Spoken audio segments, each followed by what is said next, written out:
নড়াইলে পিঠা ও নবান্ন উৎসব অনুষ্ঠিত হয়েছে। বেলা ১১টায় পৌরসভার ধোপাখোলা এলাকায় এই উৎসব অনুষ্ঠিত হয়।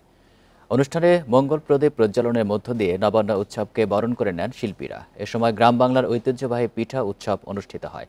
পুলি, ভাপা, চিতই, পাটিসাপটা, মালপোয়া, রসপাকান, গোলাপ পিঠা সহ ২৯ ধরনের পিঠা প্রদর্শন করা হয়।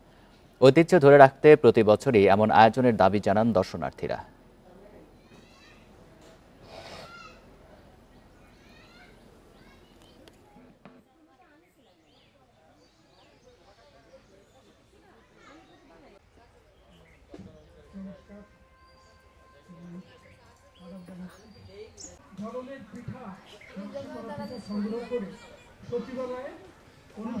আমি কখনো দেখিনি, এটা আজকে প্রথম আসছি এবং আমার বাবা আমার সাথে এসেছেন।